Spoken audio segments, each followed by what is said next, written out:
Welcome to Center Heist Productions. Please hit the likes and subscribe down below in your right hand corner. Muchly appreciated. Thank you to my subscribers and followers. Muchly appreciate your support. And again, leave your comments at the end of the video for your thoughts. Keep it respectable. And if you could share it with your friends and family, that would be great. Also, if you come across the channel, please don't leave without subscribing and hitting the likes. Muchly appreciated. Then I just want to promote local company, Aurora. You can see it, and that's your contact information. Trying to get that to zoom in, and anyway, it's a little hard. It's a contracting company for construction work, and if you go to that site on Google or Facebook, you can see the projects. Use the user code Andrew. Tell them Andrew sent you, and that would be appreciated, and that way they'll know that you've seen it here. All right, and for my other contact for my computer work, James Sabian, and I don't know, that's not coming in very clear, is it? Anyway, it's James Sabian, computer technician, and he does repair, programming, and removal, and you can um, use his email address, jamessabian at eastlink.ca. And for Aurora, they have theirs is support at auroracraft.ca. All right, so if you could contact them, they're both great outfits. I've dealt with them both, and stand firm with them to promote them. They're great organizations. All right, let's get to it. This is the review of last night's. Please, someone tell me. Tell me. I need to know. Where are the Montreal Canadiens? Can somebody please show me or tell me where they are? Because I don't see them. Please. I'm baffled by what I'm seeing. I haven't seen them since Ottawa was in Montreal, and don't know what's going on. If you can let me know, because what I'm seeing where they're supposed to be arriving is an unidentified team. So let's get right to it. This is to review last night's game. Montreal was in Philadelphia, where they had just a little earlier in the day fired John Tortorella, which I think it's such a shame. He's such a great coach, and yeah, and he gives you an honest answer, and I mean, really, um, it's evident that they didn't like the comment he made earlier going forward. So anyway, you knew Philly was going to come out flying with that situation with a lot of emotion to respond to the news they had just gotten, whether it be some players excited or others hurt, however they chose to look at it as a team. Anyway, so Montreal should have known that Philly was going to come out with great emotions, so Philly was going to be a little tougher than they usually are of late. Um, so this is exactly what transpired. They were tougher. However, once again, to start the game, you don't see any opposition for the Flyers. It's like they're walking through an unmanned field.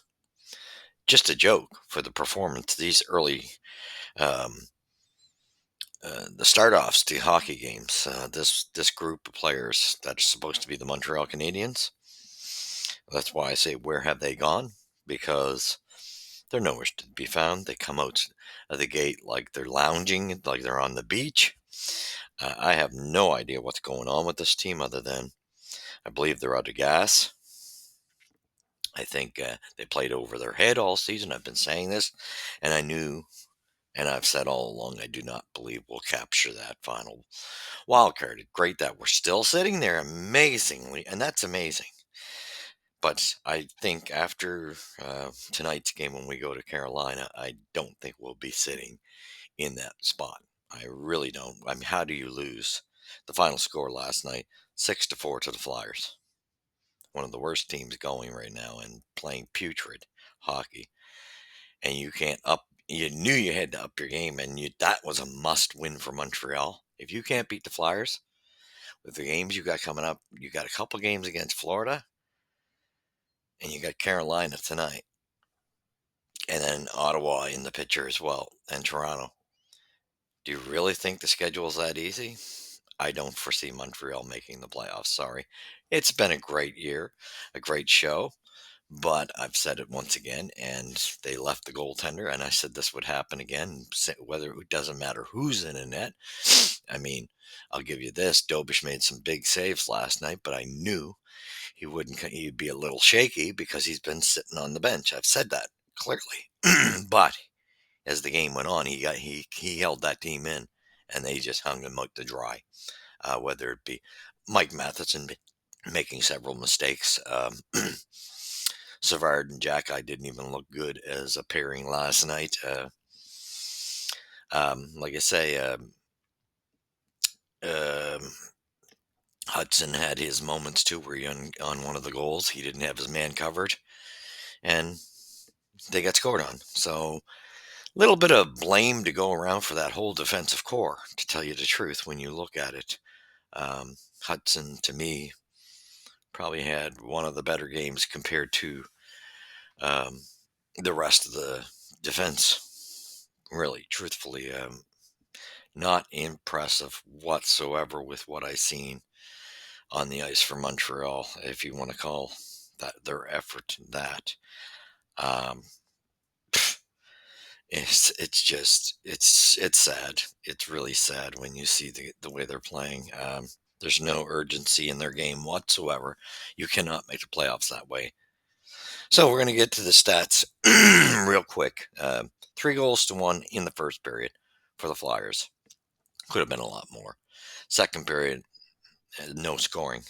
Amazingly though, again, Flyers could have scored in that period. Anyway, 3 goals apiece in the third. Montreal tried to mount something. That Montreal played better in the third than they played all game, but it's just the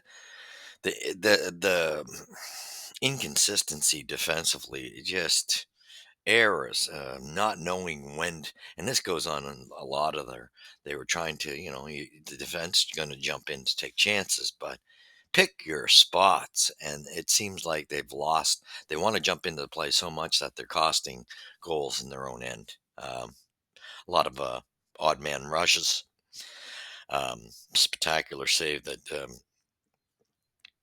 Dobish made on Michkov on a break. I mean, that's this score. This game could have been a lot higher scoring on behalf of the Flyers.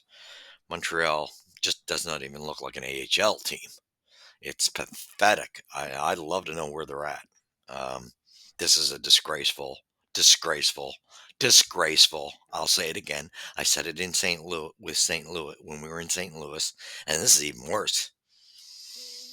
You're not making the playoffs. Proud of them of what they've accomplished, but this, come on, put an effort out there.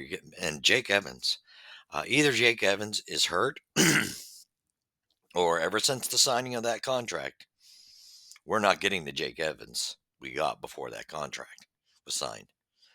So I'm not sure what's going on with him, but he had a missed coverage in this game as well. So him and Waugh doesn't belong.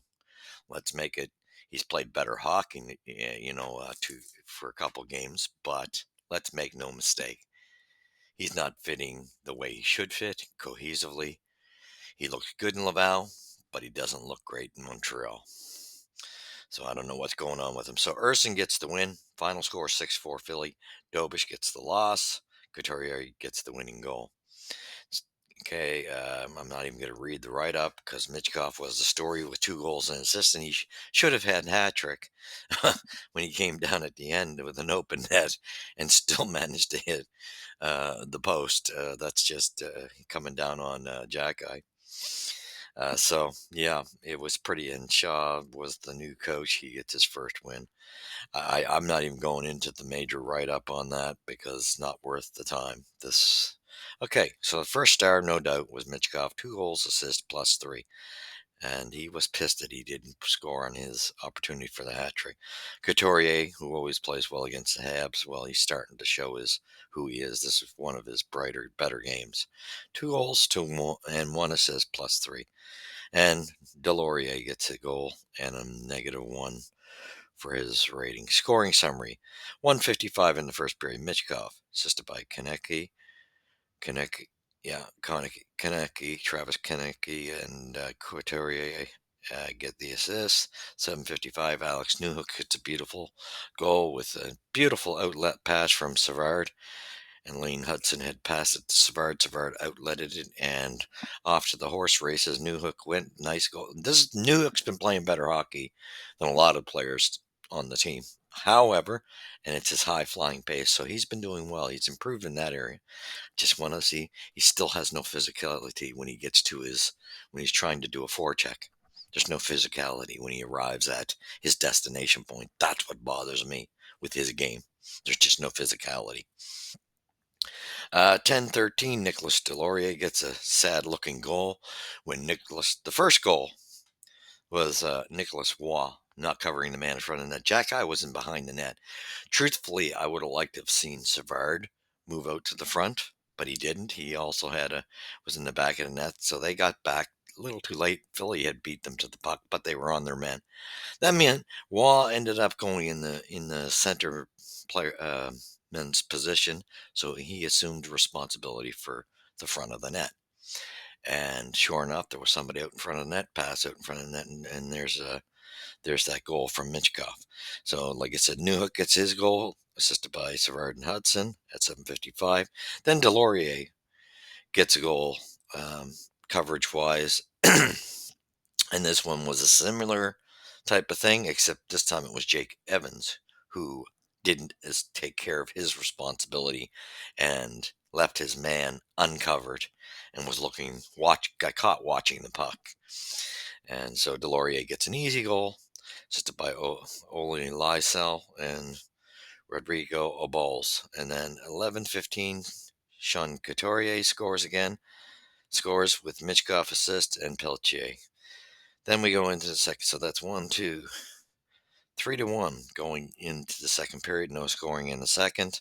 Third period, Cole Caulfield gets a goal, 2:15 in. That was a good sign that they were going to fight back, assisted by Jaden Struble, who made a nice pass to him. And Lane Hudson, of course, set it up. And Lane Hudson getting 2 assists in this game. Beautiful game for him. 10:09, though.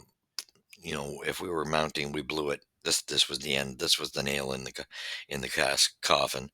Forrester's goal, just not good.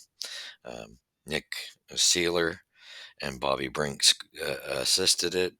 11:43, Sean Couturier on the power play scores as Montreal takes a bad penalty at the wrong time, and just can't do that.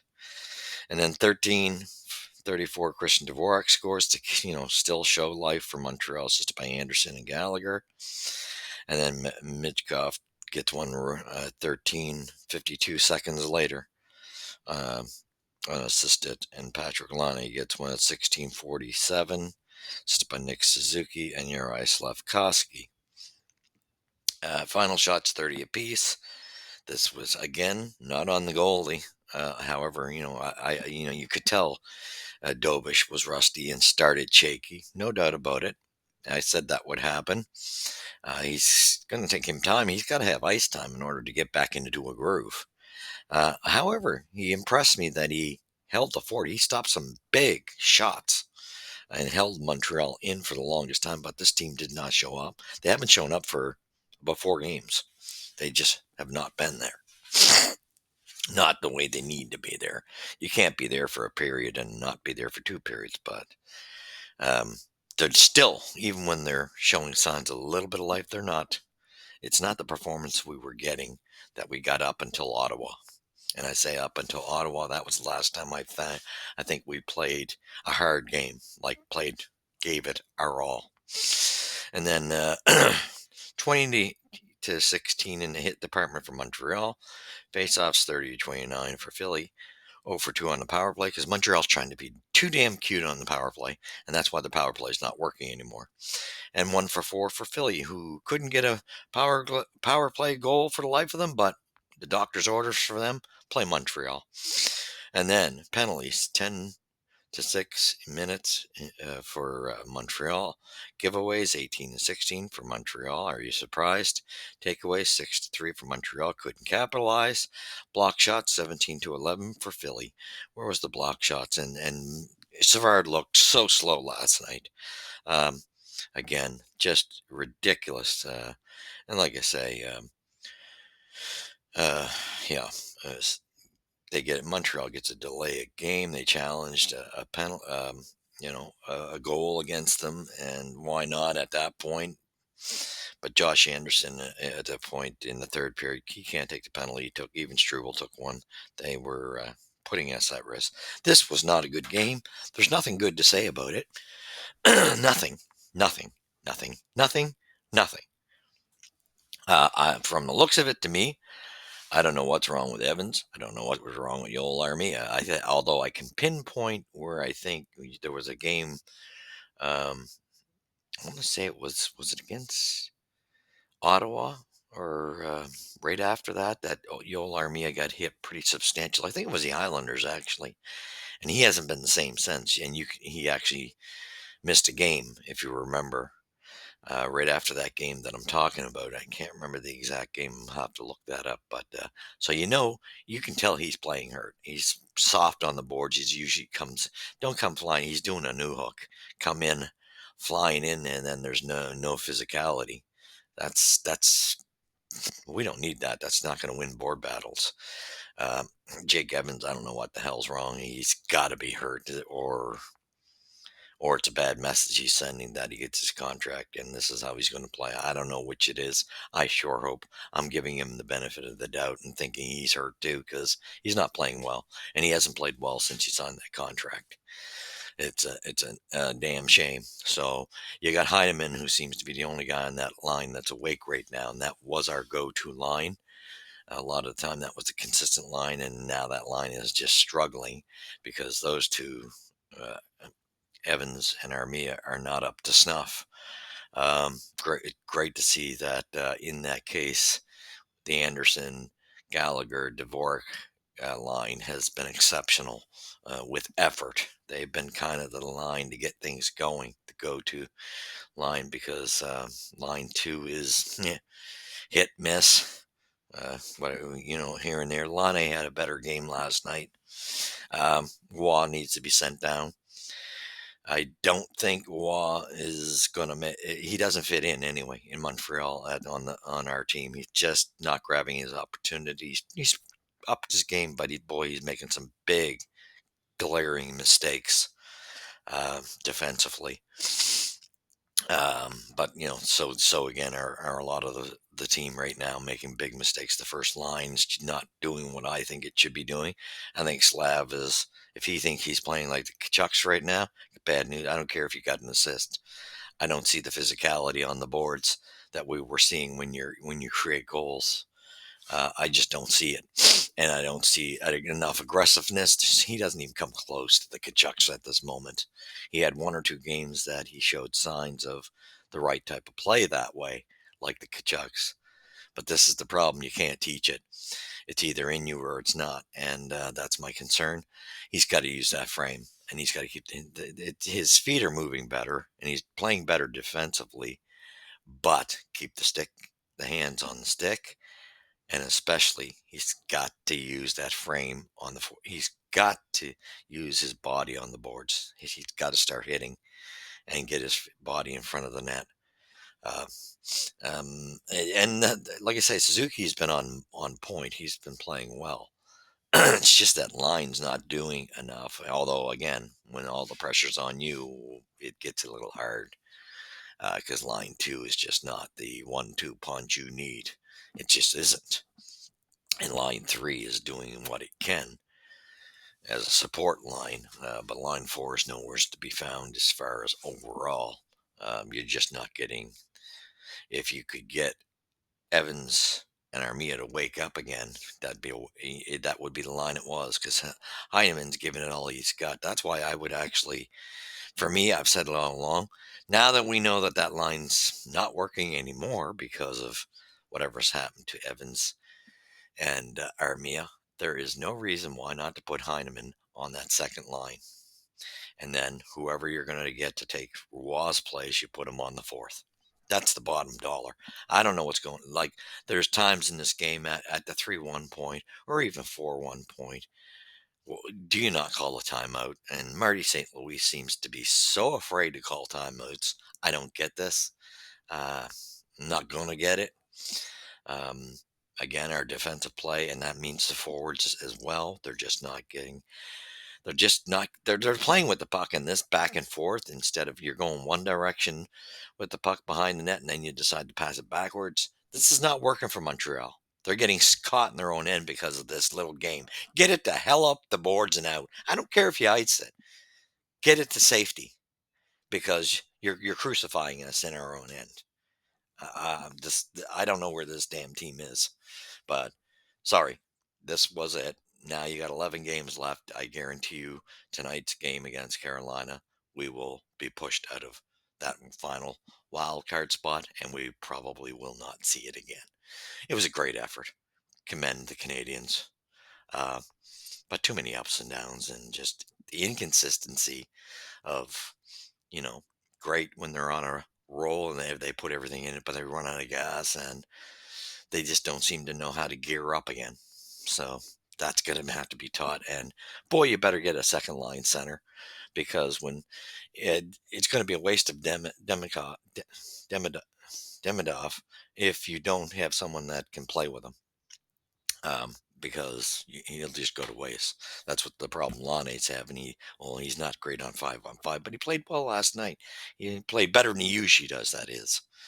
But these guys with that type of talent, you better have somebody that has the talent to match. And that line, just two guys that don't know have the talent, it's not working. So thanks for joining us. Pathetic game, pathetic. I'd at least like to see 100% effort. And why the hell you don't, from here on in, the way it's gone anyway, I do not see a problem with taking one forward out and putting seven defensemen in, so you take the pressure off. Um, I think that's why Matheson's making the mistakes. They're overusing using him. He's tired, and putting Gooley in the lineup would help them take some of that time off a couple of those guys. Even Carrier might help out. You know what I mean? Like each of them, they can rotate that 7-man rotation to balance out the time a little better. And I think it would help them in the long run. But because there's really whoever they're going to put in on the fourth line to replace Roy, well, that's just they're not going to count anyway because Pizzetta's not at that caliber. So you might as well have the defenseman. So thank you for watching. Go Habs go. I love my team, but I just don't like the effort I'm seeing on the ice. I'm not impressed. You can't beat Philly. You're not going anywhere. Thank you for watching. And like I said, we're going to be sitting on the outside when this is all said and done. This was a game that was going to give you basically the revelation of where we were going to sit. And we won't be in the playoffs. Not with that type of performance. You can't beat one of the worst teams. You're done. Thank you for watching. You've seen it here at Center Ice Productions. Leave your comments. Keep them respectable. With the puck drops first. Catch you in the next review, which will be tonight or tomorrow morning. Usually the morning after late because I'm in the middle of a move. You have to forgive me. My studio is kind of out of sorts. It's getting torn apart here. All right. Thank you for watching. Hit the likes and subscribe. God bless.